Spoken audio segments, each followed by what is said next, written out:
ओम नमः शिवाय। आज हम बात करेंगे कि अगर दीपक की बाती में एक फूल बने, दो बने, तीन बने तो आपने क्या करना है। एक भोजपत्र लें जो आसानी से मार्केट से मिल जाता है।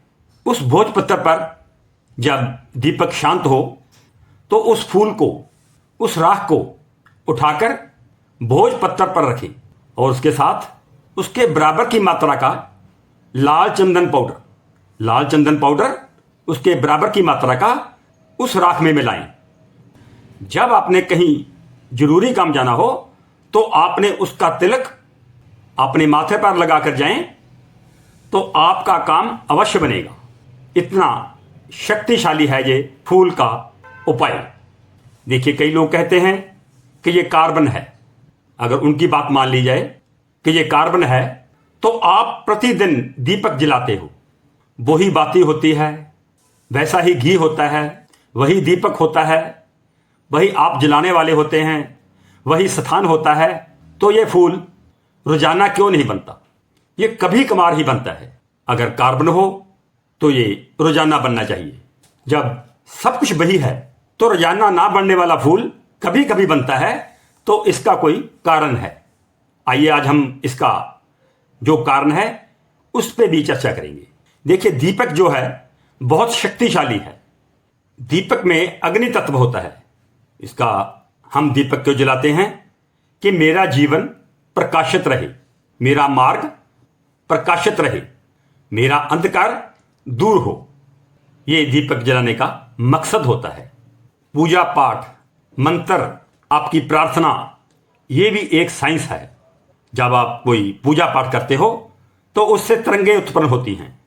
जैसा आप जाप करते हो वैसी तरंगें उत्पन्न होती हैं और वो तरंगें दीपक में फूल प्रज्वलित करती हैं। मान लेते हैं कि जब उसका केमिकल टेस्ट होगा तो वो कार्बन निकलेगा, लेकिन ये कार्बन रोज पैदा नहीं होता, किसी किसी वक्त पैदा होता है। इसका मतलब इसका कोई उस दिन विशेष कारण होता है। जब दीपक की राख को आप किसी लेबोरेटरी में टेस्ट करेंगे तो वो कार्बन तो आएगा, लेकिन वो शक्तियाँ जो आपकी पूजा पाठ से जो तरंगें बनी हैं उनके कारण फूल में जो शक्तियाँ आई हैं वो आज तक किसी भी लेबोरेटरी में ऐसा कोई इक्विपमेंट नहीं बना उसको माप सके। इसलिए कार्बन के अलावा फूल की उस राख में और भी बहुत कुछ है जिसका आप कोई टेस्ट नहीं कर सकते, लेकिन वो हैं। आपकी प्रार्थना संपूर्ण होती है। देवी देवता जिसका आप पूजन कर रहे हो, प्रार्थना कर रहे हो, वो आप पर प्रसन्न हैं। जब देवी देवता जिसकी आप पूजा करते हो आप पर प्रसन्न होते हैं तो कुछ ऐसी आकृतियां दिखाई देती हैं। ऐसा फूल बनना या कोई आकृति बनना आम बात नहीं है, साधारण बात नहीं है। भगवान है, इसको कोई प्रमाणित नहीं कर सकता। विश्वास है तो भगवान है, अगर विश्वास नहीं है तो भगवान नहीं है। इसलिए बेहतर होगा कि भगवान पर विश्वास करें। कार्बन कहकर या कार्बन समझकर इस दिए की राख को व्यर्थ ना गवाएं। जो मैंने उपाय बताया है वो करें। आपका काम, आपकी इच्छा, आपकी मनोकामना हर तरीके से पूरी होगी। यह मेरा स्वयं का अनुभव है। इसमें कोई ऐसी सामग्री नहीं है जो आपको आसानी से ना मिले।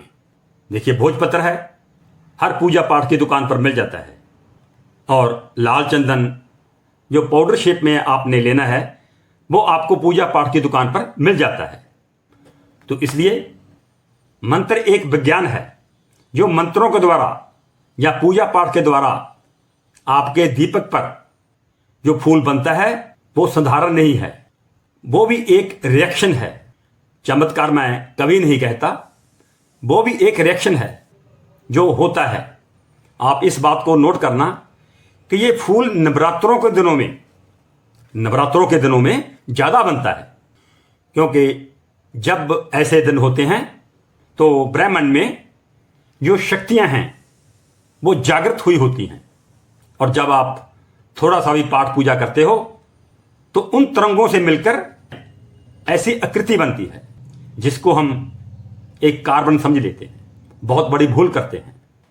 जब भगवान की कृपा से ऐसा फूल बने तो दीपक को शांत होने का इंतजार करें, तब इस फूल की राख को उतारकर जैसे मैंने बताया है वैसे इसका उपाय करें। जो आधुनिक विज्ञान है उसका किया हुआ सब सामने आता है, लेकिन मंत्र विज्ञान जो है इसका फल सामने जरूर आता है, लेकिन कैसे आता है ये स्पष्ट नहीं हो पाता। यही आधुनिक विज्ञान और मंत्र विज्ञान में फर्क है, क्योंकि हर विज्ञान का अपना अपना दायरा होता है। कोई भी एक विज्ञान दूसरों की तरह नहीं हो सकता।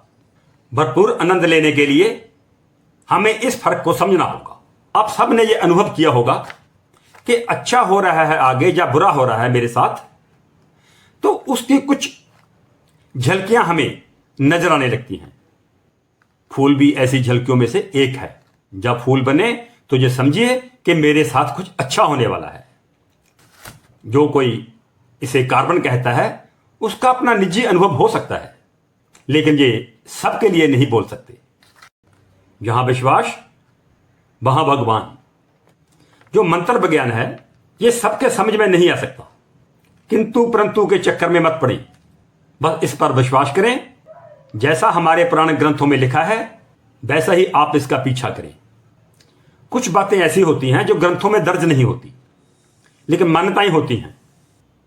वो मान्यताएं भी किसी गुरु के द्वारा प्रज्वलित की गई होती हैं। कुछ पौराणिक मान्यताएं गुरु शिष्य परंपरा में चलती हैं। गुरु ने कुछ सिद्धि की, कुछ प्राप्त किया, उसने अपने शिष्य को बता दिया कि ऐसे ऐसे करना है।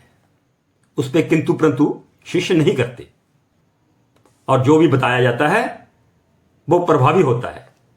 जो कुछ ऐसी परंपराएं गुरुओं द्वारा अपने शिष्य को बताई जाती हैं वो किसी किताबों में दर्ज नहीं होती।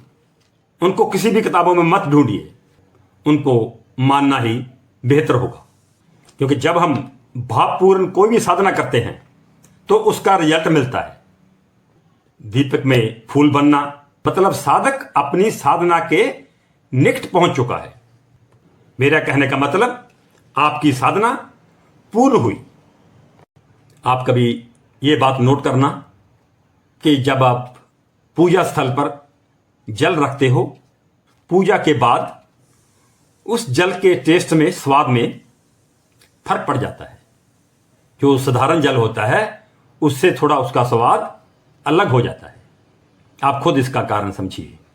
आप घर से बहुत कुछ खा पी कर निकले, इधर चले गए, भगवान के दर्शन किए, पुजारी जी ने आपको प्रसाद दिया, आपने थोड़े से वो प्रसाद को अपने हाथों में लिया और माथे को लगाया, और उसको ग्रहण करके आपको जो शांति मिलती है, जो आप घर पे बहुत सारा खाना खा के आए हो उससे कहीं ज्यादा होती है। फर्क इसका आप समझ लीजिए। ये भी एक तरंगे हैं, वाइब्रेशन है जो हमें नजर नहीं आती, इनको महसूस किया जा सकता है। और आप सब महसूस करें, देखने का इंतजार ना करें। देखने की इच्छा मत रखिए, क्योंकि ये एक ऐसा विज्ञान है जो दिखता नहीं है, कोई देख नहीं पाता, लेकिन इसका जो असर है वो हम सब पर पड़ता है। विश्वास करेंगे तो सब कुछ है, विश्वास नहीं करोगे तो कुछ नहीं है। क्योंकि आज तक कोई भी भगवान को प्रमाणित नहीं कर पाया। सनातन पौराणिक ग्रंथों में जो भी कुछ लिखा गया है, आज की साइंस ने उस पर मोहर लगाई है। इसलिए जिस पर साइंस ने आज तक मोहर नहीं लगाई, उसको प्रमाणित नहीं किया, इसका मतलब यह नहीं है कि वो नहीं है। यह कह सकते हैं कि आज की साइंस मंत्रिक विज्ञान की साइंस से दूर है, वहां तक पहुंच नहीं पाई। जो मंत्रों का विज्ञान है, इसके पास पहुंचने को आधुनिक साइंस को अभी वक्त लगेगा। तो आज की इस जानकारी के साथ ओम नमः शिवाय।